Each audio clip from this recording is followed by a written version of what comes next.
बाबा जी और हुजूर जी की प्यारी साथ संगत जी, आप सभी को प्यार भरी राधा स्वामी जी संगत जी, आप सभी से एक विनती है। अगर चैनल पर नए हैं तो प्लीज चैनल को सब्सक्राइब कर लीजिए और कमेंट में राधा स्वामी जी जरूर लिख दीजिए और साथ साथ अपने शहर का नाम भी जरूर लिखें। सुबह से ही ब्याफ्रा में संगत का जन सैलाब उमड़ पड़ा था। यहाँ तक कि पैरों रखने की जगह तक नहीं बची थी। इतनी भारी संगत देखकर खुद हुजूर जी भी हैरान रह गए।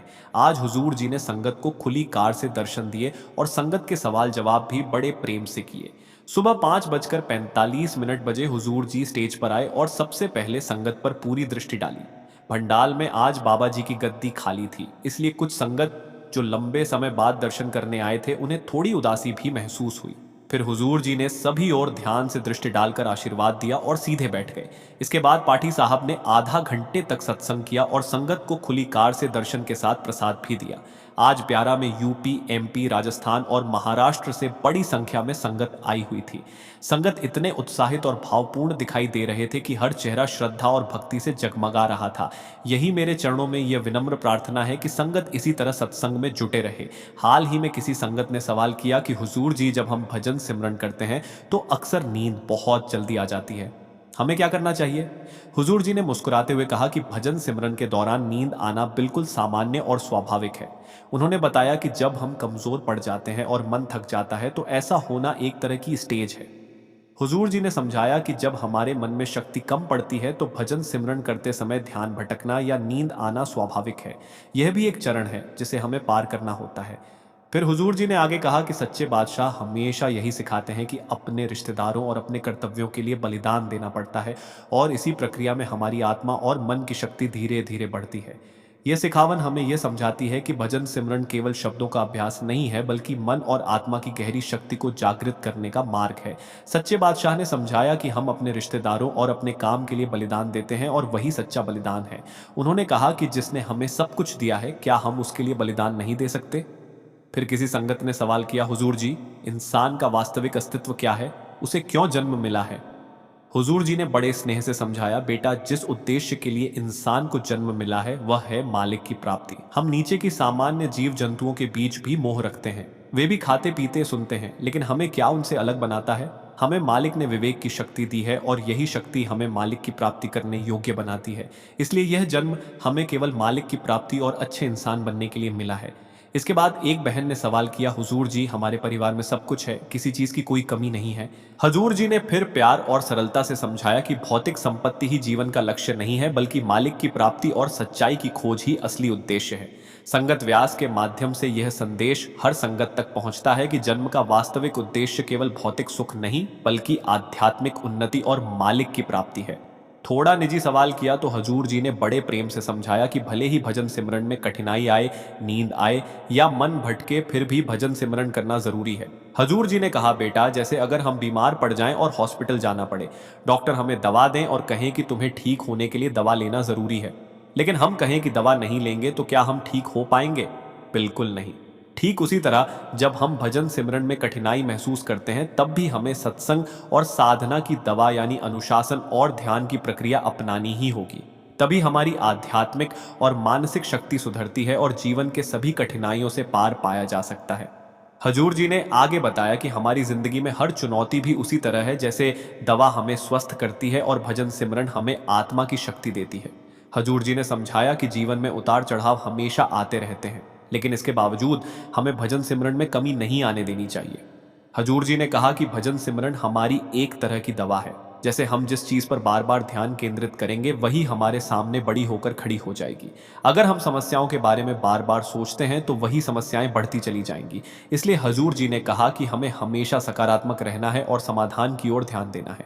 हमें इस बात पर ध्यान देना चाहिए कि हम किस चीज पर फोकस कर रहे हैं, क्योंकि हमारी ऊर्जा और मन जिस दिशा में केंद्रित होंगे वही हमारे जीवन में बढ़ेगी। भजन सिमरन हमारी मानसिक और आत्मिक शक्ति को मजबूत करता है और जीवन के हर उतार चढ़ाव में हमें स्थिरता देता है। हजूर जी ने समझाया कि हमें हमेशा सकारात्मक रहकर समस्याओं के समाधान की दिशा में ध्यान केंद्रित करना चाहिए, ताकि हम किसी भी समस्या को ठीक कर सकें। एक संगत ने पूछा कि अक्सर घर में हमें यह कहा जाता है कि तुम ऐसा कर लो या वह मत करो, लेकिन हमें क्या करना चाहिए? क्या हमें अपने परिवार के अनुसार चलना चाहिए या खुद निर्णय लेना चाहिए? हजूर जी ने बड़े स्नेह से कहा, बेटा, हमें दोनों करना होता है।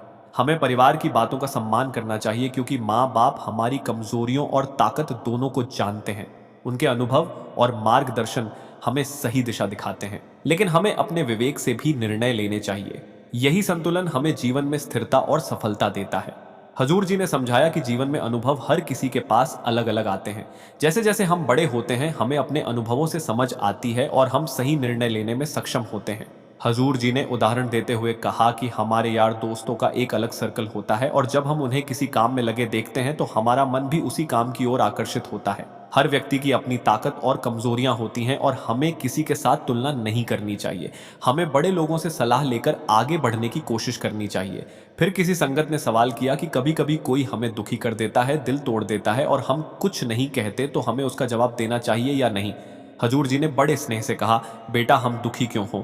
जो दुख हमें होता है वह हमारी आसक्ति और लगाव से आता है, इसलिए हमें इन चीज़ों पर अधिक ध्यान नहीं देना चाहिए।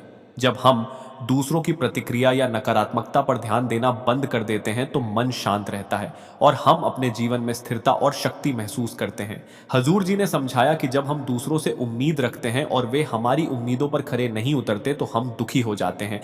हजूर जी ने बड़े स्नेह से कहा कि हमें दूसरों की कार्रवाई पर प्रतिक्रिया देने या उन्हें कुछ कहने की आवश्यकता नहीं है। बेटा, हमें अपने कर्मों का बोझ हल्का रखना है और कभी भी उसे बढ़ाना नहीं चाहिए। हमें अपनी नींव प्रेम और सच्चाई की बनानी है। सच्चे बादशाह ने कहा कि जो कोई भी किसी का दिल दुखाता है उसका भी दिल अंततः दुखता ही है। इसलिए हजूर जी ने स्पष्ट किया कि हमें ऐसा कोई काम नहीं करना चाहिए जो हमारे ऊपर बोझ डाल दे। किसी संगत ने सवाल किया कि जब हम आपके और बाबा जी के बाहरी दर्शन करते हैं तो क्या हमें उसका कोई लाभ होता है? हजूर जी ने उत्तर दिया कि बाहरी दर्शन निश्चित रूप से प्रेरणा देते हैं, लेकिन इसका लाभ केवल दर्शन तक सीमित नहीं रहना चाहिए। जब संत हमारे पास आते हैं तो उनका प्रभाव प्रेरणा के रूप में आता है। जितनी देर तक हम अंदर तक उस अनुभव और सीख को नहीं ले जाते, उतनी देर तक उसका लाभ पूर्ण रूप से नहीं मिल सकता। हजूर जी ने समझाया कि जब तक हम अपने अंदर जुड़कर भजन सिमरन का अनुभव नहीं करते, तब तक बाहरी दर्शन का कोई वास्तविक लाभ नहीं मिलता। अगर हम केवल बाहरी प्रेरणा लेते हैं और उसे अपने अंदर आत्मसात नहीं करते तो भजन सिमरन हमारी आत्मा में नहीं बैठता। एक संगत ने हजूर जी से कहा कि वह कई वर्षों से बहुत कष्ट झेलते आए हैं, बीमार रहे हैं और बहुत परेशान हैं और अब हजूर जी से कृपा की प्रार्थना कर रही थी। हजूर जी ने बड़े प्रेम से उत्तर दिया, बेटा इस दुनिया में हर किसी के कर्म अलग अलग होते हैं। जो दुख हमें आते हैं वे हमारे अपने कर्मों का परिणाम होते हैं। हमें अपने कर्मों का संतुलन बनाए रखना चाहिए और उनके हिसाब किताब को समझना चाहिए। कोई भी अपने कर्मों से भाग नहीं सकता। कभी कभी हम अच्छा करने की पूरी कोशिश करते हैं लेकिन सामने वाला उसे स्वीकार नहीं करता। उस समय हमें शांत रहकर केवल अपना काम करना चाहिए और किसी से बहस या विवाद नहीं करना चाहिए। दूसरों की प्रतिक्रिया पर ध्यान देने की बजाय हमें अपने कर्मों और प्रयासों पर ध्यान केंद्रित करना चाहिए। हजूर जी ने समझाया कि अक्सर हम सोचते हैं कि लोग हमारे बारे में क्या कह रहे हैं, लेकिन हमें उनकी बातों की ओर ध्यान नहीं देना चाहिए। हमें केवल अपनी तरफ से सर्वश्रेष्ठ प्रयास करना चाहिए और अपने कर्मों में सुधार की कोशिश करनी चाहिए। किसी संगत ने सवाल किया कि जब हम भजन या सिमरन में बैठते हैं और कभी कभी ध्यान या धुन में नहीं बैठ पाते तो क्या हमारी साधना बेकार हो जाती है? हजूर जी ने बड़े स्नेह से कहा, बेटा कुछ भी बेकार नहीं होता। जो भी हम कमाएंगे वह हमारे लेखे जोखे में जरूर लिखा जाएगा। सिमरन के बाद भजन करना भी आवश्यक है। हजूर जी ने उदाहरण देकर समझाया कि जैसे हम रोटी बनाकर खाते हैं तभी हमारी भूख मिटती है, वैसे ही सिमरन हमारा ध्यान और एकाग्रता बनाता है। लेकिन सही मार्ग और दिशा दिखाने के लिए हमें धुन पर बैठना बेहद जरूरी है। संगत ने फिर पूछा कि धुन पर कितनी देर बैठना चाहिए? हजूर जी ने कहा कि जब हमें नाम दान मिला था उसी समय समझाया गया था कि 2 घंटे सिमरन करना है और आधा घंटा धुन पर बैठना अनिवार्य है। संगत ने सवाल किया कि हजूर जी हम सेवा करते हैं, सत्संग घर जाते हैं, सत्संगों में भी भाग लेते हैं, लेकिन फिर भी अभी उस मुकाम तक नहीं पहुंच पाए जहां हमें पहुंचना चाहिए। हजूर जी ने बड़े स्नेह से समझाया कि बेटा अगर हम किसी रेस के किनारे खड़े रहकर देखते रहेंगे, रेस का हिस्सा नहीं बनेंगे और मेहनत नहीं करेंगे तो हम आगे कैसे बढ़ सकते हैं और मुकाम तक कैसे पहुंचेंगे? हजूर जी ने उदाहरण देते हुए कहा कि जैसे हम स्कूल में किसी विषय में महानता हासिल करना चाहते हैं तो सबसे पहले हमें उस विषय को पढ़ना होगा और परीक्षा देनी होगी। उसी तरह आध्यात्मिक मुकाम तक पहुंचने के लिए भी मेहनत करनी होगी और पीछे नहीं हटना चाहिए। एक दिन जरूर हम अपने मुकाम तक पहुंचेंगे। संगत ने फिर पूछा कि हम मालिक को कैसे पा सकते हैं और उसके भाड़े में कैसे रह सकते हैं? हजूर जी ने कहा कि बेटा संत मत में 3-4 छोटे लेकिन बेहद महत्वपूर्ण असूल हैं। संत महात्माओं ने हमें जो असूल बताए हैं उसी के अनुसार हमें रहना है। हमें इन असूलों में चलना है, भाड़े में चलना है। मांसाहारी नहीं खाना, मांस नहीं खाना, यह छोटे छोटे बेसिक असूल हैं जिनका पालन करके हम आध्यात्मिक मार्ग पर स्थिरता और उन्नति पा सकते हैं। हजूर जी ने समझाया कि बेटा, अगर हम संत मत के असूलों के अनुसार चलेंगे, उनका पालन करेंगे, तो हम अपने आप मालिक के योग्य बनना शुरू कर देंगे। इसीलिए हजूर जी ने कहा कि पहले असूलों को अपनाना जरूरी है, उसके बाद हमारा भजन सिमरण और नाम की कमाई अपने आप शुरू हो जाएगी। एक संगत ने फिर पूछा कि हजूर जी, मैं अच्छा इंसान बनना चाहता हूं।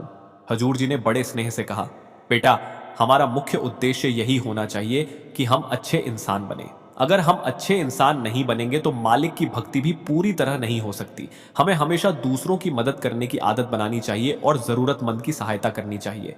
हजूर जी ने आगे समझाया कि आध्यात्मिक मार्ग पर शुरुआत करने का तरीका यह है कि हम सभी जीवों को समान समझें, किसी की परीक्षा ना लें कि वह अमल कर रहा है या नहीं। बेटा, हमें सिर्फ अपने आप पर ध्यान देना है, अपने कर्मों और अपने अंदर पड़े मुद्दों को साफ करना है। यही असली आध्यात्मिक अभ्यास है। एक संगत ने पूछा कि हजूर जी, अगर हम नामधारी हैं और नाम लेने के बावजूद भजन सिमरन नहीं करते तो क्या हमें मुक्ति मिलेगी या फिर हमें इस 84 जेल खाने में वापस आना पड़ेगा? हजूर जी ने बड़े स्नेह से समझाया, बेटा, हमारे पास निश्चित रूप से मुक्ति का मार्ग है। इसमें कोई दो राय नहीं कि मुक्ति नहीं मिलेगी। हमारे पास मुक्ति पाने के दो रास्ते हैं। पहला रास्ता वह है जिसमें हम बुलडोजर की तरह बाधाओं के साथ आगे बढ़ते हैं। अगर हम उसके साथ चलते हैं तो रास्ता आसान नहीं होगा, हमें पीड़ा भी होगी और कष्ट भी। लेकिन दूसरा मार्ग है भजन सिमरन का मार्ग। अगर हम लगातार सिमरन करते हुए आगे बढ़ेंगे तो हमें किसी प्रकार का दुख या दर्द नहीं होगा। इसलिए हजूर जी ने कहा कि हमें हमेशा अपने कर्म और भजन सिमरन पर ध्यान देना चाहिए। अगर हम अपने आप भजन सिमरन करेंगे तो रास्ता सहज और सुखद होगा और हमें किसी भी प्रकार का कष्ट सहना नहीं पड़ेगा। यही सच्ची मुक्ति का मार्ग है। हजूर जी ने समझाया, बेटा, अगर हम हमेशा मालिक के भाणे के अनुसार चलेंगे तो हमें किसी भी कठिन परिस्थिति से बाहर निकलने की चिंता नहीं करनी पड़ेगी। मालिक खुद हमें सही समय पर अपने पास ले जाएगा। इसके बाद एक संगत ने सवाल किया कि हजूर, हमारे लिए परमार्थ ज्यादा जरूरी है या स्वार्थ? हजूर जी ने बड़े स्नेह से कहा, बेटा, दोनों ही चीजें हमारे लिए बहुत महत्वपूर्ण हैं। अगर हम परमार्थ में कदम नहीं रखेंगे तो हमें अपने स्वार्थ का भी सही आभास नहीं होगा कि हमारे लिए कौन सी चीजें जरूरी हैं और कौन सी नहीं। जब हम परमार्थ के मार्ग पर चलते हैं तो धीरे धीरे हमारा स्वार्थ भी अपने आप नियंत्रित होना शुरू हो जाता है। फिर एक संगत ने कहा कि हजूर जी, मैं बहुत नकारात्मक सोचती हूँ, क्या मुझे अपने मन को नियंत्रित करना चाहिए ताकि नकारात्मक विचार ना आए? हजूर जी ने प्यार से उत्तर दिया, बेटा, अगर हम नकारात्मक सोच सकते हैं तो फिर हम सकारात्मक क्यों नहीं सोच सकते? हमारे हाथ में दोनों विकल्प हैं। जितनी आसानी से हम नकारात्मक सोचते हैं उतनी ही आसानी से हम सकारात्मक सोच सकते हैं। इसलिए हमेशा अपने मन को सकारात्मक दिशा में लगाओ और भजन सिमरन के माध्यम से अपने विचारों को नियंत्रित करना सीखो। हजूर जी ने कहा, बेटा, जैसा चीज की ओर हम अपना ध्यान लगाएंगे वही चीज हमारे जीवन में पड़ने लगेगी। इसलिए हमें हमेशा यह देखना चाहिए कि हमारी गलती कहाँ हो रही है। ध्यान रखो, यहाँ कोई भी पूर्ण नहीं है, हर किसी के पास कोई ना कोई कमी होती ही है। उदाहरण के तौर पर हजूर जी ने बताया, अब मान लो तुम्हारे पास पानी का एक गिलास है। अगर तुम नकारात्मक सोचो और कहो, अरे मेरा आधा गिलास खाली है, मेरे पास बहुत कम पानी बचा है, तो केवल यही तुम्हारे अनुभव को प्रभावित करेगा। वहीं सकारात्मक सोच यह कहती है कि भाई, मेरे पास अभी भी आधा गिलास पानी है, इसके साथ मैं गुजारा कर सकता हूं। इसलिए बेटा, हमारा नजरिया ही तय करता है कि हम किसी भी स्थिति को किस दृष्टिकोण से देखेंगे। फिर एक संगत ने सवाल किया, हजूर जी, मैं जल्दी नर्वस हो जाता हूं। जब कोई परिस्थिति आती है तो थोड़ी घबराहट हो जाती है, मुझे समझ नहीं आता कि क्या करना चाहिए।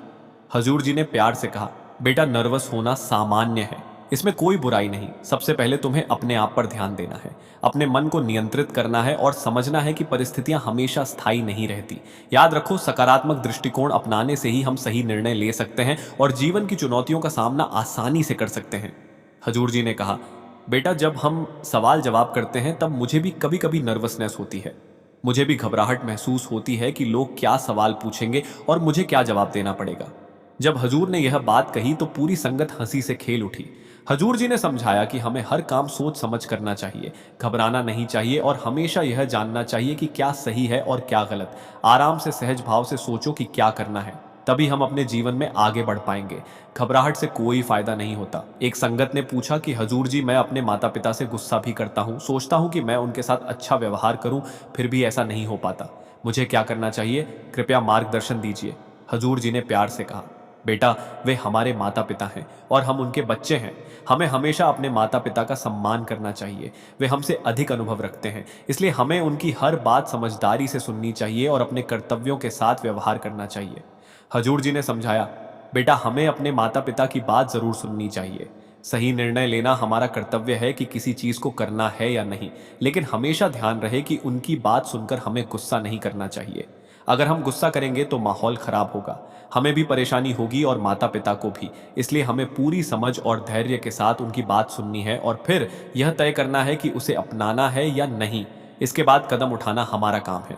एक संगत ने पूछा कि हजूर जी, मैं अपने आप पर नियंत्रण नहीं कर पाता, मुझे बहुत मुश्किल होती है, समझ नहीं आता कि क्या करना चाहिए। हजूर जी ने प्यार से कहा, बेटा, हमें हमेशा अपने माता पिता का सम्मान करना चाहिए और उनकी बात ध्यान से सुननी चाहिए। फिर आराम से सोचकर ही आगे बढ़ना चाहिए। आजकल के बच्चे जल्दी जल्दी निर्णय ले लेते हैं, लेकिन हमें शांति और समझदारी के साथ हर काम करना चाहिए। हजूर जी ने समझाया, बेटा, हर काम जल्दी में नहीं किया जा सकता। हर कार्य को पूरा होने के लिए समय चाहिए और जिसे भी करना है उसे सोच समझकर करना चाहिए। एक संगत ने पूछा कि हजूर जी, मुझे बहुत गुस्सा आता है, मैं हाइपर हो जाता हूँ, मुझे समझ नहीं आता कि मुझे क्या करना चाहिए। हजूर जी ने प्यार से कहा, बेटा, हमारे गुस्से से हमें खुद नुकसान होता है। लोग और हमारे मित्र शायद हमारे गुस्से को मजाक समझ लें, उन्हें खुशी मिल सकती है, लेकिन हमें इसका फायदा नहीं होता। जब हम गुस्सा करते हैं तो परिस्थिति और बिगड़ जाती है और समाधान दूर चला जाता है। गुस्से से कुछ हासिल नहीं होता, हम दूसरों के लिए सिर्फ हास्य का कारण बन जाते हैं। इसलिए हमें गुस्सा नहीं करना चाहिए। गलती हम सभी से होती है, लेकिन हमें अपनी गलतियों से सीखना चाहिए और संयम बनाए रखना चाहिए। हजूर जी ने समझाया, बेटा, हम सबसे गलती होती है और हर गलती से हमें सीखनी चाहिए। मालिक के घर में हमेशा माफी है, लेकिन यदि हम अपनी गलतियों से सीखने की कोशिश ही नहीं करेंगे तो आगे कैसे बढ़ पाएंगे। इसलिए हमें अपनी गलतियों से सीख कर ही जीवन में आगे बढ़ना चाहिए। फिर एक संगत ने सवाल किया, हजूर जी, अगर कोई हमारे साथ गलती करता है और वह माफी मांगता है तो क्या हमें उसे माफ कर देना चाहिए। हजूर जी ने प्यार से कहा, बेटा, जब हम खुद किसी से गलती करते हैं तो हमें एहसास होता है और हम उनसे माफी मांगने की कोशिश करते हैं। उसी तरह यदि कोई हमारी तरफ से गलती करता है तो हमें भी उसे माफ करना चाहिए। हमें दूसरों को मौका देना चाहिए और यह देखना नहीं चाहिए कि उन्होंने हमारे साथ कैसा व्यवहार किया। अगर उन्होंने गलती की है तो हमें उन्हें माफ कर देना चाहिए और बाकी सब कुछ मालिक पर छोड़ देना चाहिए। हजूर जी ने समझाया, बेटा, हम नाम लेने के बाद भी अगर सिमरन नहीं कर पाते तो हमें चिंता करने की जरूरत नहीं है, लेकिन यह जरूरी है कि हम अपने मन को अपने ऊपर हावी ना होने दें। बेटा, मन कभी भी हमारे ऊपर हावी नहीं होना चाहिए। जब हम सत्संग में जाते हैं या नाम दान प्राप्त करते हैं तो हमें खुलकर समझाया जाता है कि हमें क्या करना चाहिए और क्या नहीं करना चाहिए। हजूर जी कहते हैं कि हमें अपनी ड्यूटी पूरी करनी है और मन के बहकावे में नहीं आना है। रोजाना भजन सिमरन करना अनिवार्य है। हजूर जी ने स्पष्ट किया कि सिमरन का अभ्यास केवल आजकल के लिए नहीं है, बल्कि इसे निरंतर करना है, क्योंकि यही एकमात्र तरीका है मन को नियंत्रित करने का और कोई शॉर्टकट नहीं है। इसलिए हजूर जी कहते हैं कि हमें अपने सारे कामों के बावजूद भजन सिमरन जरूर करना चाहिए। जब हम सिमरन करते हैं तो उसका प्रभाव हमारे जीवन पर सीधा पड़ता है और हमारे मन में स्थिरता और शांति आती है। यही मार्ग हमें सच्ची आध्यात्मिक प्रगति की ओर ले जाता है। हजूर जी ने समझाया, बेटा, हमारे जीवन में हर क्रिया का असर पड़ता है। हम सत्संग में जाते हैं, लेकिन अगर हमारा मन वहां नहीं लगता तो भी हमें समझना चाहिए कि हफ्ते में कुल 168 घंटे होते हैं। हम अक्सर सिर्फ 1 घंटे के लिए सत्संग का समय निकालते हैं। अगर उस 1 घंटे में हम सत्संग को पूरी तरह से समझ नहीं पाते या उसका अमल नहीं कर पाते तो हमारी जिंदगी में बदलाव कैसे आएगा। हम तो पूरे दिन 24 घंटे दुनियावी चीजों में उलझे रहते हैं और अपने लिए एक भी घंटे का समय नहीं निकाल पाते। हजूर जी कहते हैं कि जब हम सत्संग में जाते हैं तो हमें सिर्फ अपने लिए जाना है, किसी और के लिए नहीं। सत्संग हमें मार्ग दिखाता है, गुरु हमें राह दिखाते हैं और परमात्मा हमारे काम आता है। यहाँ कोई और शक्ति हमारी मदद नहीं कर सकती, इसलिए हमें अपने सत्संग के समय का पूरा लाभ उठाना है, उसे सुनना है और उसे अपने जीवन में उतारना है। यही सच्चा मार्ग है। बेटा, मैं यहाँ ये समझा रहा हूँ कि हजूर जी ने कितनी गहरी बात कही थी। हजूर जी ने फरमाया कि अगर हम सत्संग में ही नहीं जाते, अगर हम परमात्मा का साथ ही नहीं लेते तो फिर इस दुनिया में हमारा साथ कौन देगा। उसी दौरान एक भाई ने प्रश्न किया कि हजूर जी, हमारा ध्यान बार दुनियावी चीजों की ओर चला जाता है, उसे सही दिशा में कैसे लगाया जाए। हजूर जी ने बड़े प्रेम से समझाया कि बेटा, भजन सिमरन के माध्यम से ही हम अपने बिखरे हुए ध्यान को एक जगह चैनलाइज कर सकते हैं। फिर उसी युवक ने कहा कि हजूर जी, जाने अनजाने में हम कई बार किसी का दिल दुखा देते हैं, तो क्या उसका भी हिसाब देना पड़ेगा?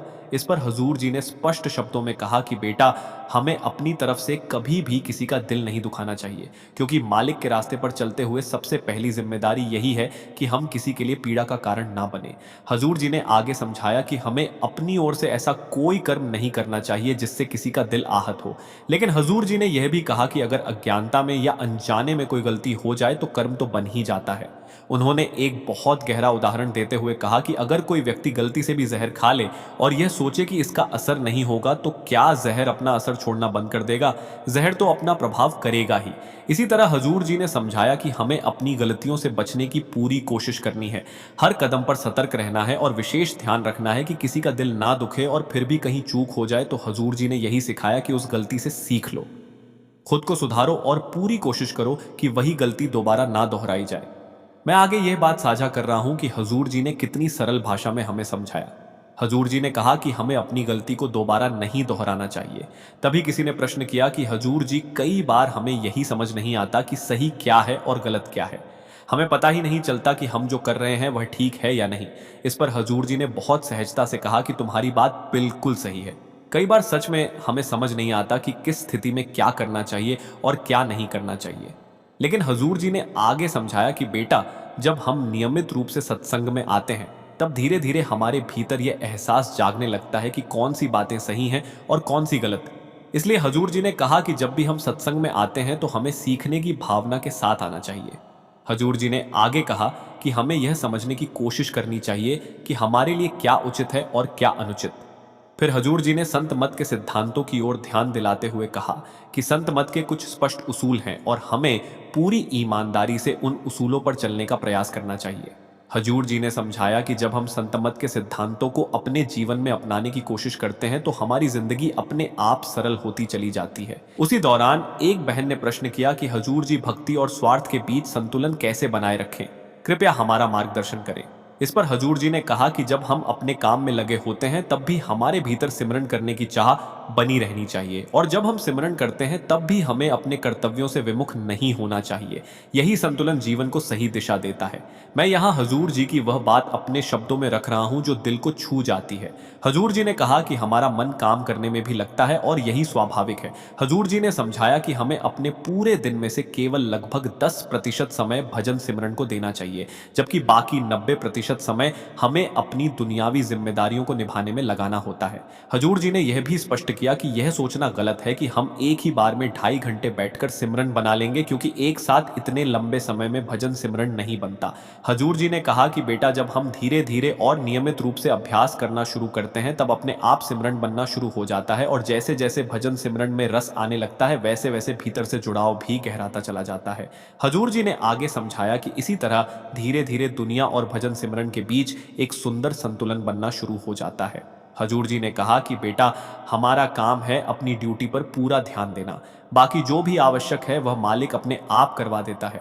इसके बाद किसी ने प्रश्न किया कि हजूर जी, जिंदगी में जब हालात उलझे हुए लगने लगते हैं तब हमें किस तरह अपने कदम संभालने चाहिए, और उसी क्षण यह एहसास और गहरा हो गया कि अगर नीयत साफ हो और दिशा सही हो तो मालिक खुद रास्ता दिखा देता है। पहला सवाल किसी ने बाबा जी से किया और मैं वह बात आज भी अपने दिल में लिए बैठा हूँ। मैंने बाबा जी से कहा कि लुधियाना में रहने वाले एक अंकल से मेरा बहुत गहरा लगाव था, उनसे बहुत प्रेम करता रहा हूँ, लेकिन जब वह इस संसार से विदा हुए तो मैं उनके अंतिम समय में उनके पास नहीं पहुंच सका, और इसी बात का मुझे आज तक गहरा अफसोस रहा है। बाबा जी ने बड़े प्रेम से समझाया, बेटा, मालिक जो कुछ भी करता है वह भले के लिए ही करता है। अगर तुम उस समय वहां होते तो तुम्हें देखकर शायद उन्हें शरीर छोड़ने में और अधिक कष्ट होता, क्योंकि तुम्हारा उनसे भावनात्मक लगाव बहुत गहरा था। हमें दुखी होने के बजाय मालिक का शुक्र करना चाहिए कि उसने आखिरी समय में तुम्हें उनसे दूर रखा।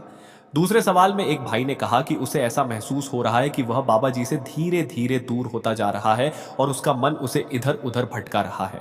मैंने सुना कि बाबा जी ने कितनी सरलता से समझाया, बेटा, मन को बिगाड़ने वाले भी हम खुद ही होते हैं और उसे संभालने की जिम्मेदारी भी हमें ही निभानी पड़ती है। ये हालत सिर्फ तुम्हारी नहीं है, हर इंसान इसी अवस्था से गुजरता है। यही मन हमें अच्छे रास्ते पर भी ले जाता है और यही मन हमें गलत दिशा में भी धकेलता है। मालिक ने हमें विवेक की शक्ति दी है, इसलिए हमें सोच समझकर हर कदम आगे बढ़ाना है। इसके बाद तीसरे सवाल में एक भाई ने पूछा कि मुक्ति किसे कहते हैं। बाबा जी ने बताया, बेटा मुक्ति भी एक अवस्था ही है। जब इंसान मोह और माया से ऊपर उठ जाता है और जब उसके कर्मों का पूरा हिसाब चुकता हो जाता है, तभी वह उस अवस्था को प्राप्त करता है। मैंने सुना कि बाबा जी ने समझाया कि हम जिस अवस्था में पहुंचते हैं वही मुक्ति कहलाती है, लेकिन यह अवस्था यूं ही नहीं मिलती। इसे पाने के लिए हमें वही तरीका अपनाना पड़ता है जो हमें बताया गया है, यानी पूरे मन से भजन सिमरन करना होता है। इसके बाद चौथा सवाल एक भाई ने किया और उसने कहा कि पहले वह मानसिक रूप से बहुत परेशान रहा है। हर बात में नकारात्मकता देखता रहा हूं, लेकिन जब से बाबा जी के सत्संग में आना शुरू किया है तब से मैं अपनी उस बीमारी से लड़ पा रहा हूं और काफी हद तक संभल भी गया हूं। बाबा बाबा राम बाबा सरसेवा बाबा जी ने बड़े स्नेह से कहा, बेटा अगर तुम ऐसे ही मालिक पर भरोसा बनाए रखोगे तो एक दिन पूरी तरह ठीक हो जाओगे।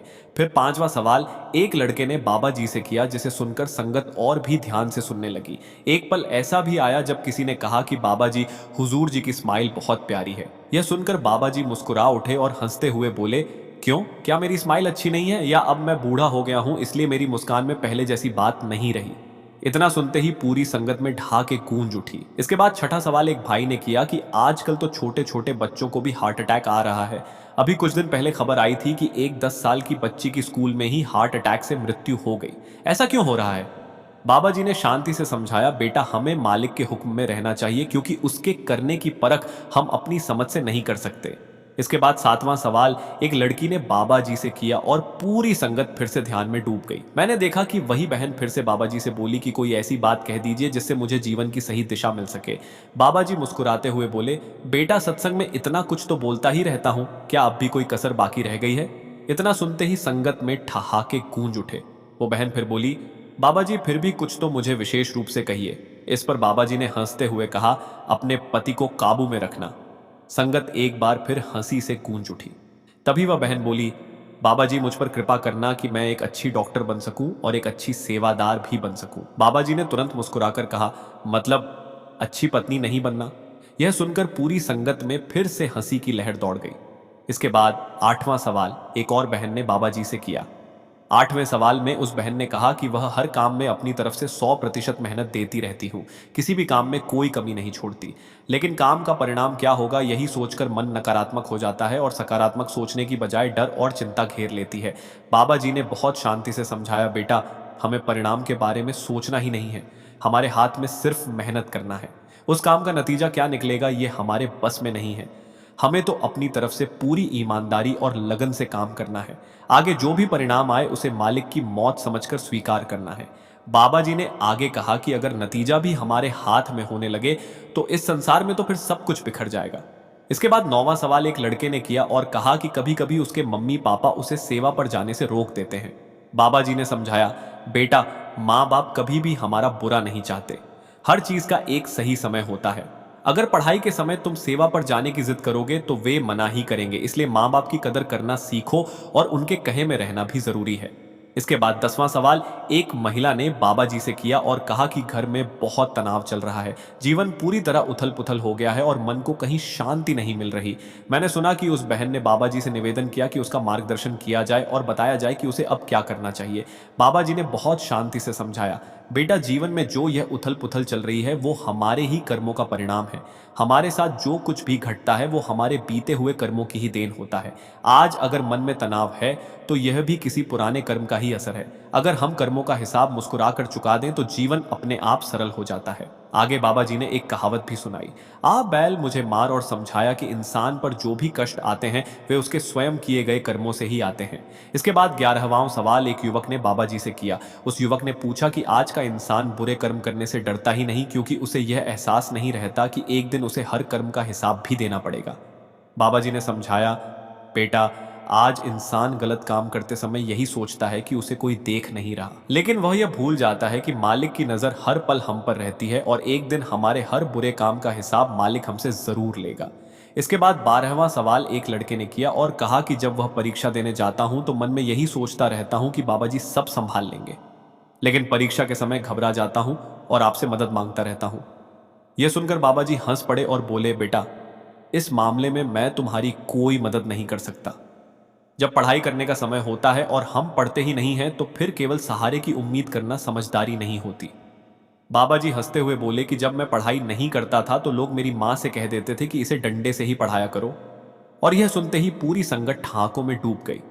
इसके बाद एक बहन ने सवाल किया कि उसके भीतर एक आदत ऐसी है कि वह जिस काम में लगी होती है वह पूरा भी नहीं होता और ध्यान अगले काम की ओर चला जाता है। इसी वजह से हर काम अधूरा रह जाता है और असफलता हाथ लगती है। उसने निवेदन किया कि कोई ऐसा मार्ग बताएं जिससे वह खुद को बदल सके और जल्दबाजी से बच सके।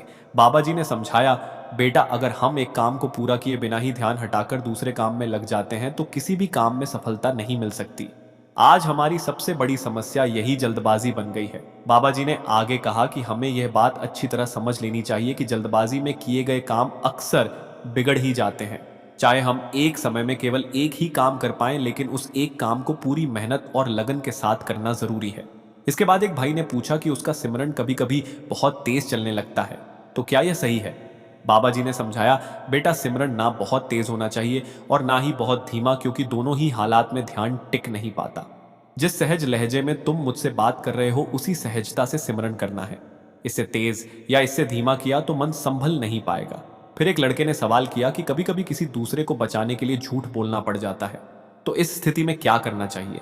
उस भाई ने आगे कहा कि कभी कभी किसी को बचाने के लिए झूठ का सहारा लेना पड़ जाता है, तो क्या ऐसे में भी कर्म बनते हैं?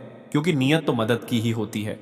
बाबा जी ने बहुत स्पष्ट शब्दों में समझाया, बेटा, जो गलत है वह गलत ही रहता है, चाहे आपने वह किसी की भलाई के लिए ही क्यों ना किया हो। झूठ बोलने का हिसाब भी आखिरकार आपको ही देना पड़ेगा। इससे अच्छा यह है कि ऐसी परिस्थिति में आप चुप रहो और उस गलत काम का हिस्सा ही मत बनो। इसके बाद एक महिला ने कहा कि बाबा जी, आपने मुझ पर बहुत कृपा की है। बस एक ही प्रार्थना है कि मुझे अंदर से भी अपने दर्शन देना और मेरे साथ भीतर भीतर बातें करना।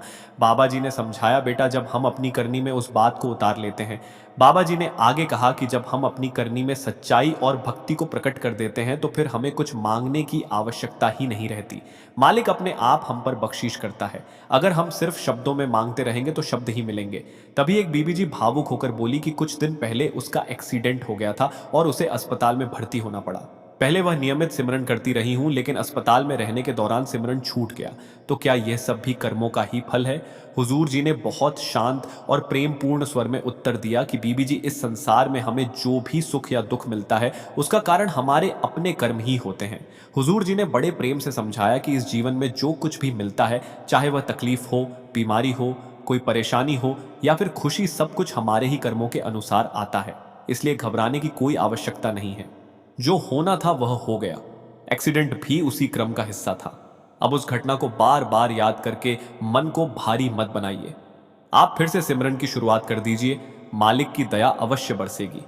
आगे हुजूर जी ने यह भी स्पष्ट किया कि सिमरन करना या ना करना अपने आप में कर्मों का हिसाब नहीं है, यह हमारी अपनी इच्छा पर निर्भर करता है। लेकिन अगर हम यह सोच लें कि एक्सीडेंट हो गया इसलिए अब सिमरन नहीं हो पा रहा, तो इस तरह हम अपने कर्मों का हिसाब पूरा नहीं कर पाते। हुजूर जी ने आगे कहा कि मालिक हमारी हालत और हमारी परिस्थितियों को भली भांति जानता है, इसलिए जरूरी यह है कि हम प्रयास करते रहें। मालिक हमारी कोशिशों को देखता है और उसी पर अपनी रहमत करता है। इसी बीच एक सेवादार ने आदरपूर्वक हाथ जोड़कर प्रश्न किया कि वह अक्सर एक पंक्ति सुनता रहा हूं, गुरु समान नहीं दाता। तो क्या गुरु और दाता वास्तव में एक ही होते हैं या इनके बीच कोई अंतर भी होता है? कृपा करके इसका अर्थ समझा दीजिए। यह सुनकर हुजूर जी मुस्कुरा उठे और बहुत सहज ढंग से समझाने लगे। उन्होंने एक उदाहरण देते हुए कहा कि मान लो एक कक्षा है जिसमें केवल एक ही प्रोफेसर पढ़ाता है और उसमें कुल 30 विद्यार्थी बैठे हुए हैं। हुजूर जी ने उदाहरण को आगे बढ़ाते हुए समझाया कि उस कक्षा में कुल 30 विद्यार्थी होते हैं। उनमें से 10 ऐसे होते हैं जो पढ़ाई को गंभीरता से नहीं लेते, इसलिए उनके अंक भी कम ही आते हैं। अगले 10 विद्यार्थी मेहनत तो करते हैं, लेकिन उनकी क्षमता औसत होने के कारण परिणाम भी मध्यम स्तर के ही रहते हैं। मगर जो शेष 10 विद्यार्थी होते हैं वे पूरे ध्यान, श्रद्धा और लगन के साथ उसी गुरु की शिक्षा को अपनाते हैं और उसी से जीवन में आगे बढ़ते हैं। अब देखो, प्रोफेसर तो एक ही होता है, पढ़ाने का तरीका भी वही रहता है, लेकिन अंतर विद्यार्थियों के ग्रहण करने और समझने के स्तर से पड़ता है। ठीक इसी तरह सदगुरु का संदेश भी एक ही होता है, पर परिणाम शिष्य की तैयारी और समर्पण पर निर्भर करता है। जो शिष्य प्रेम, विश्वास और विनम्रता के भाव से उस उपदेश को स्वीकार करता है, वही उसकी गहराई तक पहुंच पाता है। जब कोई शिष्य सच्चे मन से अपने गुरु को जीवन का सहारा बना लेता है, तब उसे यह अनुभव होने लगता है कि वही गुरु उसका दाता भी है, क्योंकि परमात्मा को किसी ने बाहरी आंखों से नहीं देखा है। उसका अनुभव हमें अपने भीतर केवल गुरु के माध्यम से ही होता है। इसी कारण संतों ने कहा है, गुरु समान नहीं दाता। यह सुनकर वही सेवादार फिर बोला कि हुजूर जी, एक और पंक्ति मैं कई बार सुनता रहा हूं, प्यासी अंखियां गुरु दर्शन की प्यासी। इसका सही अर्थ क्या है? यह सुनते ही हुजूर जी फिर से प्रेम पूर्वक समझाने के लिए आगे बढ़े। हुजूर जी ने बड़े ही कोमल और प्रेम पूर्ण स्वर में उत्तर दिया। उन्होंने समझाया कि जब कोई जीव पूरी तरह प्रभु भक्ति में डूब जाता है तो उसके भीतर वैराग्य जाग उठता है। उसी अवस्था में आत्मा सदगुरु के चरणों में झुककर प्रार्थना करती है, तड़पती है, रो रो कर अरदास करती है, हे मेरे मालिक, मुझे भीतर के दर्शन का अनुभव करा दो। यह पंक्ति उसी गहरी तड़प और व्याकुलता का भाव प्रकट करती है। इसका अर्थ केवल इतना नहीं है कि आंखें बाहरी दर्शन को तरस रही हैं, बल्कि इसका असली भाव यह है कि आत्मा भीतर के सच्चे दीदार के लिए बेचैन हो उठी है। आत्मा पुकारती है, हे मेरे सतगुरु, मुझे भीतर का नूर दिखा दो ताकि मैं इस जन्म मरण के चक्र से मुक्त हो सकूं। हुजूर जी ने कहा कि यही है प्यासी अंखियां गुरु दर्शन की प्यासी का वास्तविक अर्थ। इसके बाद एक बहन ने प्रश्न किया कि उसका रिश्ता ऐसे परिवार में देखा जा रहा है जहां सभी लोग नॉनवेज खाते हैं। वो इस दुविधा में है कि यह रिश्ता स्वीकार करें या मना कर दे, क्योंकि उसे डर है कि ऐसे वातावरण में वह परमार्थ में आगे नहीं बढ़ पाएगी। हुजूर जी ने बहुत सहज और संतुलित भाव से उत्तर दिया, बेटा, इसमें कोई बड़ी समस्या नहीं है। अगर वे लोग नॉनवेज खाते हैं तो उन्हें खाने दो। तुम्हें केवल इतना ध्यान रखना है कि तुम स्वयं नॉनवेज ना खाओ और अपने विचारों तथा जीवन शैली को साफ रखो। अपने घर का वातावरण तुम अपने व्यवहार और आचरण से भी पवित्र बना सकते हो। हुजूर जी ने समझाया कि घर का माहौल ऐसा बनाकर रखना चाहिए जहां शांति और प्रेम बना रहे, क्योंकि झगड़ा और क्लेश ही सबसे पहले मन को भटकाते हैं। उन्होंने कहा कि जब तुम वहां जाकर अपनी जीवन शैली और व्यवहार से अच्छा उदाहरण प्रस्तुत करोगी तो समय के साथ वे लोग भी स्वयं समझने लगेंगे और गलत रास्ते को छोड़ देंगे। किसी पर जबरदस्ती करना समाधान नहीं है। हमें तो बस खुद ऐसा बनना है कि हमारे साथ जुड़े लोग अपने आप बदलने लगे। इसके बाद एक बहन ने अपने मन की बात साझा की और बताया कि उसके मम्मी पापा, दादा दादी, दादी, नाना नानी और परिवार के कई लोगों ने नाम दान लिया हुआ है। वह अब भी पढ़ाई कर रही हूँ, लेकिन कई बार मन करता है कि मैं भी सिमरन करूं और इस मार्ग पर आगे बढ़ूं। उस बहन ने आगे पूछा कि अभी उसे नाम दान नहीं मिला है, फिर भी क्या उसे इस राह पर चलना चाहिए और ऐसे में उसे क्या करना उचित रहेगा? हुजूर जी ने बड़े स्नेह और अपनत्व से उत्तर दिया, बेटा, इस समय तुम्हारा पहला कर्तव्य है कि तुम अपनी पढ़ाई पूरी करो और आत्मनिर्भर बनो। अपने पैरों पर खड़ा होना सबसे जरूरी है, क्योंकि जब तक इंसान अपने पैरों पर मजबूती से खड़ा नहीं होता तब तक जीवन की कठिनाइयां उसे बार बार विचलित करती रहती हैं और उन्हीं उलझनों में भजन सिमरन का ध्यान भी नहीं लग पाता। इसलिए पहले अपनी शिक्षा पूरी करो, अच्छे इंसान बनो और अपनी नींव मजबूत करो। अभी तुम्हें सिमरन करने की भावना को संजो कर रखना है, समय आने पर रास्ता अपने आप खुल जाएगा। हुजूर जी ने आगे समझाया कि अभी किसी पर कोई अतिरिक्त बोझ डालने की आवश्यकता नहीं है।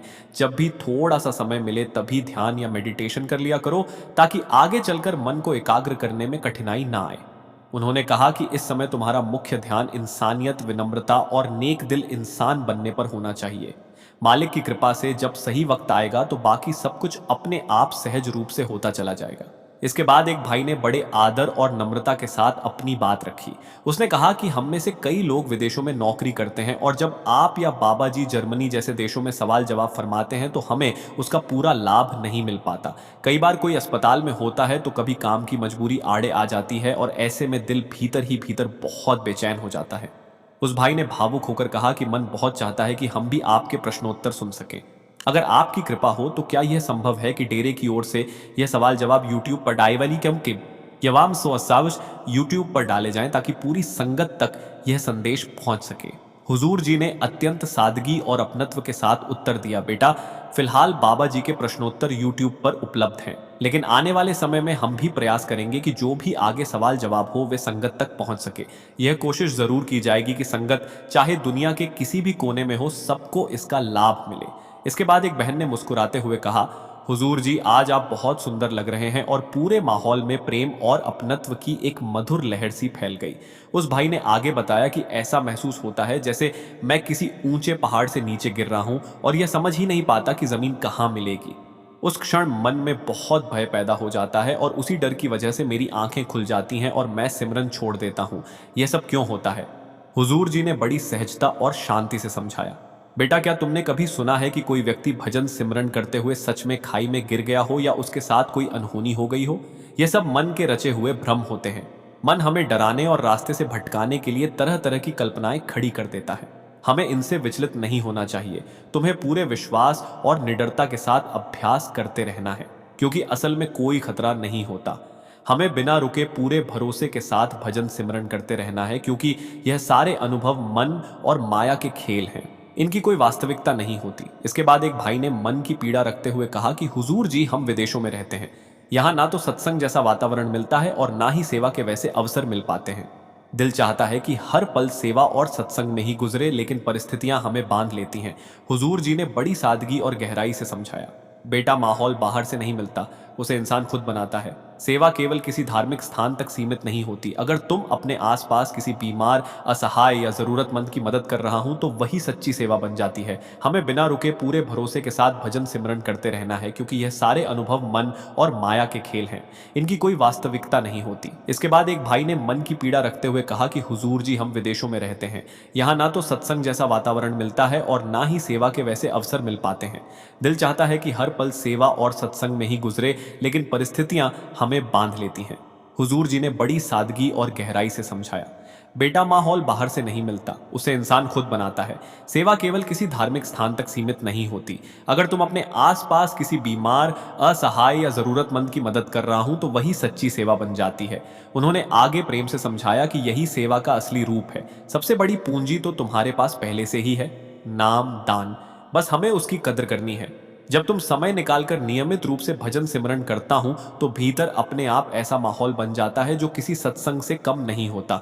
इसके बाद एक बहन ने थोड़े संकोच के साथ सवाल किया कि हुजूर जी, जब मैं सिमरन करती हूं तो मन में कई बार बहुत गलत गलत विचार आने लगते हैं और कभी कभी डर भी लगने लगता है कि कहीं यह मेरी ही गलती तो नहीं। हुजूर जी ने बड़ी कोमलता से समझाया, बेटा, मन का स्वभाव ही ऐसा है। वह अच्छे बुरे हर तरह के विचार लाता है। इसमें तुम्हारी कोई गलती नहीं है। गलती तब बनती है जब हम मन की चाल में फंसकर उसके पीछे चल पड़ते हैं। ऐसा तुम्हें बिल्कुल नहीं करना है। सिमरन करते समय बस सिमरन पर ही टिके रहो। मन चाहे जैसे भी विचार सामने लाए, उनकी ओर ध्यान मत दो। जैसे खुले आकाश में बादल आते हैं, कुछ देर ठहरते हैं और फिर अपने आप छट जाते हैं, ठीक वैसे ही यह विचार भी आते जाते रहेंगे। तुम्हें बस अपने सिमरन पर अडिग रहना है। संगत जी, यह थे वह प्रेम भरे प्रश्नोत्तर जो 2 दिन पहले इटली में हुजूर जी और संगत के बीच हुए थे। आज ही लंदन में भी हुजूर जी के सवाल जवाब का सिलसिला हुआ है, जिसे हम बहुत जल्द आप सभी के साथ साझा करने वाले हैं। बाबा जी इटली नहीं गए थे और इस समय बाबा जी जर्मनी में ही हैं। बहुत जल्द बाबा जी और हुजूर जी दोनों ही वापस डेरा आने वाले हैं। संगत जी, अभी वीडियो मत छोड़िए, क्योंकि अब मैं आपको बाबा जी से जुड़ी एक बेहद सुंदर और भावुक घटना सुनाने जा रहा हूँ। यह घटना उस समय की है जब लुधियाना से आए एक सेवादार ने बाबा जी के हाथों से प्रसाद लेने से भी मना कर दिया था। यहाँ तक कि दर्शन करने से भी इनकार कर दिया था। उसने जो कारण बताया, उसे सुनकर वहां मौजूद हर कोई हैरान रह गया था। और सच कहूं तो बाबा जी स्वयं भी क्षण भर के लिए अचंभित रह गए थे। एक बार लुधियाना से एक जत्था 2 दिनों की सेवा के लिए डेरा पहुंचा था और उसी जत्थे के साथ यह सेवादार भी आया हुआ था। उसी जत्थे के साथ एक सेवादार भी आया हुआ था, लेकिन शायद उन 2 दिनों में मालिक को उससे सेवा नहीं लेनी थी। जैसे ही जत्था डेरा पहुंचा, उसी समय उसे तेज बुखार चढ़ गया। साथियों ने प्यार से समझाया कि अभी सेवा की जगह थोड़ा आराम कर लो और जब तबीयत संभल जाए तब फिर सेवा में लग जाना। वो पास ही बने एक शेड में जाकर लेट गया, दवाई ली और आंखें बंद कर ली। बुखार के असर से उसे गहरी नींद आ गई और जब आंख खुली तो सूरज ढल चुका था। शाम को जब बाकी साथी उसका हाल पूछने आए तो उसके मन में गहरी शर्मिंदगी उतर आई। वो सेवा करने आया था, लेकिन पूरा दिन यूं ही सोते सोते निकल गया था। साथियों ने उसे ढाढ़स बंधाया और कहा कि इसमें उसकी कोई गलती नहीं है, इसलिए मन पर बोझ मत रखो। लेकिन उसके भीतर कहीं ना कहीं एक कसक बनी रही। वो खुद से यही पूछता रहा कि क्या मैं सच में सेवा करने आया था या बस सोने के लिए। वो अपने मन को समझा नहीं पा रहा था। अगली सुबह जब तबीयत थोड़ी संभली तो उसने फिर से सेवा में हाथ बंटाने की कोशिश की, मगर कुछ ही देर में सिर घूमने लगा और जांच करने पर पता चला कि बुखार दोबारा चढ़ गया है। साथियों ने उसे संभाला, कमरे तक ले गए, आराम करने को कहा, दवाई दी गई और वह फिर से सो गया। शाम के करीब 5 बजे जब उसकी आंख खुली तो मन में वही टीस फिर जाग उठी। जब उसकी आंख खुली तो वह खुद को पहले से थोड़ा बेहतर महसूस कर रहा था। सबसे पहले उसने चाय पी, जैसे शरीर में थोड़ी जान लौट आई हो, और फिर उठकर अपने जत्थे के साथियों के पास उस जगह जा बैठा जहां सेवा चल रही थी। उसी समय खबर फैल गई कि बाबा जी दर्शन देने आ रहे हैं और अपने कर कमलों से सभी सेवादारों को प्रसाद भी देंगे। यह सुनते ही उस सेवादार का मन और भारी हो गया। वो चुपचाप वहां से खिसक गया और लाइन से हटकर थोड़ी दूरी पर जाकर बैठ गया। जहां सभी सेवादार दर्शन की पंक्ति में बैठे थे, वहां बैठने की बजाय वह पीछे जा बैठा, मानो खुद को उस पंक्ति के योग्य ही ना समझ रहा हो। बाबा जी आए, सबको प्रेम से दर्शन दिए और अपने हाथों से प्रसाद बांटना शुरू किया, लेकिन उस सेवादार का सिर झुका ही रहा। बाबा जी की नजर तुरंत उस सेवादार पर पड़ गई जो सबसे अलग और दूर बैठा था। बाबा जी ने बिना देर किए एक सेवादार को इशारा किया और कहा, उसे यहां लेकर आओ। सेवादार दौड़ता हुआ उस बीमार भाई के पास पहुंचा और बोला, भाई साहब, आप यहां अलग क्यों बैठे हो? बाबा जी ने आपको बुलाया है, क्या आप दर्शन नहीं करोगे? वो सेवादार झिझकते हुए मन में डर और संकोच लिए बाबा जी के पास पहुंचा। बाबा जी ने मुस्कुराकर बड़े प्रेम से पूछा, क्या बात है भाई, तुमने ना प्रसाद लिया और ना ही दर्शन किए? तब उसने हाथ जोड़कर बहुत विनम्रता से कहा, बाबा जी, आज मुझे ऐसा लग रहा है कि मेरा कोई हक नहीं बनता कि मैं आपके दर्शन करूं या आपके हाथों से प्रसाद लूं। आज यहां बैठकर उसने हाथ जोड़कर कहा, बाबा जी, मुझे लगता है कि मैं प्रसाद लेने योग्य नहीं हूं, क्योंकि मैंने आज यहां कोई सेवा नहीं की। आपने उन सभी को प्रसाद दिया जिन्होंने सेवा की है, लेकिन मैंने तो कोई सेवा ही नहीं की। बाबा जी ने मुस्कुराते हुए बड़े प्रेम से पूछा, भाई, तुम ऐसा क्यों सोचते हो कि तुमने सेवा नहीं की? अपने घर से यहाँ चलकर आना ही सेवा का पहला कदम है।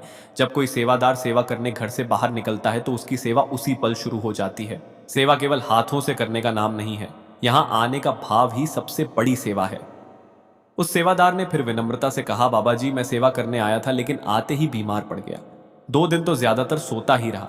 मैं तो किसी सेवा में हाथ तक नहीं डाल पाया। उसकी मासूम बात सुनकर बाबा जी मुस्कुराए और बड़े स्नेह से समझाने लगे, बेटा, मालिक के घर में सेवा की कीमत कभी घंटों या काम की मात्रा से नहीं मापी जाती। वहां केवल सेवादार का भाव देखा जाता है। जिस पल तुम अपने घर से सेवा करने की नीयत लेकर निकले थे, उसी समय तुम्हारी सेवा मालिक की नजर में दर्ज हो गई थी। अगर यहां आकर तबीयत खराब हो गई तो इसमें तुम्हारी कोई गलती नहीं है। तुमने सेवा करने की कोशिश की, यही सबसे बड़ी बात है। असली मूल्य तो सेवा भाव का ही होता है। बेटा, सेवा का असली मूल्य यह नहीं है कि कितनी देर काम किया, बल्कि यह है कि मन में सेवा का भाव कितना है। बाबा जी के इन शब्दों से उस भाई का बोझ हल्का हो गया। उसने विनम्रता से प्रसाद स्वीकार किया और अपनी भूल के लिए क्षमा भी मांगी। इसके बाद बाबा जी ने वहां मौजूद सभी सेवादारों को एक सुंदर मिसाल देकर समझाया। उन्होंने कहा, एक बार एक बुजुर्ग सेवादार लंगर घर में सेवा कर रहे थे। उनकी उम्र इतनी हो चुकी थी कि हाथ कांपते थे। जहां बाकी सेवादार 1 घंटे में 5 किलो आलू छील लेते थे, वहीं वह बुजुर्ग मुश्किल से आधा किलो आलू भी 1 घंटे में छील पाते थे। किसी ने देखकर कहा, इस सेवा का क्या लाभ, जब इतना कम काम हो रहा है? तब हुजूर महाराज जी ने बड़े स्नेह और सहजता से उत्तर दिया, तुमने यह तो देख लिया कि वह दूसरों से कम काम कर रहे हैं, लेकिन यह नहीं देखा कि उनकी उम्र और कांपते हाथों के बावजूद उनमें सेवा का कितना उत्साह और लगन है। मालिक को काम की मात्रा नहीं चाहिए, बल्कि सेवा भाव चाहिए। जो मालिक पूरी सृष्टि को चला रहा है, उसको हमसे काम करवाने की क्या जरूरत है? वह चाहे तो खुद ही सब कुछ कर सकता है, लेकिन जब वह हमें सेवा का मौका देता है तो यह उसकी अपार दया है। हमें इसका केवल शुक्रगुजार होना चाहिए, क्योंकि हमसे सेवा करवाकर वह ना जाने हमारे किस कर्म का फल हमें दे रहा है। बेटा, हिसाब तो मालिक करता है, हम नहीं। फिर बाबा जी ने सभी को यह संदेश दिया कि सेवा का असली मूल्य केवल सेवा भाव में है। हमें यह नहीं सोचना चाहिए कि किसने कितना काम किया, बल्कि मालिक के दरबार में केवल नियत और कोशिश देखी जाती है। यह नहीं देखा जाता कि किसने कम किया और किसने ज्यादा। संगत जी, हम अक्सर देखते हैं कि बुजुर्ग लोग भी जब पूरी लगन और भाव से सेवा में जुट जाते हैं तो सेवा का अद्भुत असर यह होता है कि कमजोर से कमजोर इंसान के भीतर अचानक असीम ताकत आ जाती है और वह बड़ा भारी काम भी कर लेता है। निष्काम सेवा में मन अपने आप ही शक्ति और ऊर्जा महसूस करता है, लेकिन अगर वही काम किसी स्वार्थ के लिए करना पड़े तो कुछ ही मिनटों में थकान और निराशा आने लगती है। संगत जी, जब भी सेवा का मौका मिले, यह मत सोचो कि इसके बदले हमें क्या मिलेगा। बस मन में यही बोलो, हे मालिक, तेरा शुक्र है कि तूने मुझे सेवा करने के योग्य समझा। संगत जी, अब वीडियो के आखिर में मैं आपको एक बहुत ही सुंदर उदाहरण बताता हूं कि कैसे भाग्य का लिखा भी बदल जाता है। एक व्यक्ति था जो अत्यंत गरीब था और 2 वक्त की रोटी जुटाना उसके लिए भी मुश्किल हो गया था। एक विद्वान ने उसे बताया कि पिछले जन्म में वह एक राजा था, लेकिन उसने अपनी प्रजा पर अत्याचार किए थे। बेटा, इस व्यक्ति ने पिछले जन्म में बहुत अत्याचार किए थे। उसने किसी की जमीन छीनी, किसी पर भारी कर लगाया और हर तरह से लोगों को परेशान किया। इन अन्यायों से उसका खजाना तो भर गया, लेकिन मृत्यु के समय वही कर्म उसके साथ चले गए। इस जन्म में जो गरीबी और दुख उसे झेलने पड़ रहे थे, वह सब उसके पिछले कर्मों का फल था। विद्वान ने उसे समझाया कि भगवान ने जिसके भाग्य में सुख लिखा है वह सुख भोगता है, और जिसके हिस्से में दुख लिखा है उसे वही सहना पड़ता है। यहां तक कि भगवान भी लिखा हुआ भाग्य बदल नहीं सकते। यह सुनकर वह गरीब व्यक्ति मान बैठा कि अब उसका जीवन कठिनाइयों में ही बीतेगा और उसे अपने पुराने कर्मों का हिसाब चुकाना होगा। एक दिन भूख से व्याकुल वो इधर उधर भटक रहा था। तभी उसकी नजर राधा स्वामी सत्संग भवन पर पड़ी, जहां भोजन वितरित हो रहा था। भूख से मजबूर होकर वह अंदर गया। यह उसका पहला अनुभव था जब वह किसी राधा स्वामी के केंद्र में आया। अंदर जाकर उसने देखा कि पास ही पंडाल में सत्संग चल रहा था। भोजन के बाद वह भी सत्संग सुनने बैठ गया। सत्संग के कुछ शब्द उसके कानों में पड़े और कुछ बातें उसके दिल को छू गई। फिर वह रोज सत्संग में जाने लगा, मन लगाकर प्रवचन सुनने और समझने लगा। सुनता और अपनी शक्ति अनुसार सेवा भी करता रहा हूँ। धीरे धीरे मैंने नाम दान के लिए आवेदन किया और बाबा जी की कृपा से मुझे नाम दान भी मिल गया। समय के साथ मेरा जीवन बदलने लगा। मेरी आर्थिक स्थिति सुधरी और गरीबी धीरे धीरे दूर हो गई। कुछ समय बाद एक सवाल जवाब कार्यक्रम आयोजित हुआ। उस कार्यक्रम में मुझे बाबा जी से प्रश्न पूछने का अवसर मिला। बाबा जी के सामने जाते ही पहले मैं बहुत रोया, लेकिन थोड़ी देर बाद बाबा जी ने बड़े प्रेम से कहा, बेटा तुम क्या सवाल पूछना चाहते हो? मैंने विनम्रता पूर्वक पूछा, बाबा जी आप अक्सर कहते हैं कि हर इंसान को वही मिलता है जो उसके भाग्य में लिखा है। सुख दुख तकलीफें सब अपने कर्मों का फल ही हैं जिन्हें भोगना ही पड़ता है। अगर ऐसा ही है तो फिर मेरे जीवन में जो गरीबी थी वह अमीरी में कैसे बदल गई? आपने मेरे हालात कैसे सुधार दिए, जबकि मुझे बताया गया था कि मेरे पिछले कर्मों के कारण मेरे जीवन में गरीबी और परेशानियां ही लिखी हैं। बाबा जी मुस्कुराए और एक सेवादार को बुलाया। उन्होंने कहा, एक कोरा कागज, स्याही और एक मोहर ले आओ। सब कुछ आ गया तो बाबा जी ने वह मोहर मुझे दिखाते हुए कहा, देखो बेटा, इस मोहर पर अक्षर सीधे हैं या उल्टे? इस तरह मेरे जीवन के रहस्य और भाग्य की गहराई को समझाने का तरीका बाबा जी ने बड़े प्रेम और सरलता से बताया। मैंने ध्यान से मोहर को देखा और बाबा जी से कहा, बाबा जी अक्षर तो उल्टे हैं। फिर बाबा जी ने उस मोहर को स्याही में डुबोया और कोरे कागज पर छाप दी। उन्होंने फिर पूछा, अब बताओ अक्षर सीधे हैं या उल्टे? मैंने देखा और कहा, अब तो अक्षर बिल्कुल सीधे हैं। बाबा जी ने बड़े स्नेह से मुस्कुराते हुए कहा, बस बेटा यही समझना था। जैसे मोहर में अक्षर उल्टे थे लेकिन कागज पर छापते ही सीधे हो गए, वैसे ही जब हम परमार्थ के मार्ग पर चलते हैं और सच्चे गुरु की शरण मिलती है तो उल्टा भाग्य भी सीधा हो जाता है। सच्चे संत और सद्गुरु की कृपा से किस्मत की लिखावट भी बदल सकती है। बाबा जी की यह बात सुनकर वहां बैठी सारी संगत की आंखें भर आईं। उन्होंने कहा, जब ब्रह्मा जी ने वेदों की रचना पूरी की थी तो रचना के बाद कुछ स्याही बच गई। वे सोच में पड़ गए कि इसका क्या किया जाए। भगवान के पास प्रार्थना करने गए और बोले, प्रभु इस बची हुई स्याही का क्या करना है? भगवान मुस्कुराए और बोले, इस स्याही को संतों को दे दो, क्योंकि मैंने हर किसी की किस्मत उसके कर्मों के अनुसार लिखती है। संगत जी, आप सभी से हाथ जोड़कर विनती है, अगर यह सत्संग आप सभी को अच्छा लगा हो तो प्लीज चैनल को जरूर सब्सक्राइब कीजिए और कमेंट में राधा स्वामी जी जरूर लिखिए। राधा स्वामी जी।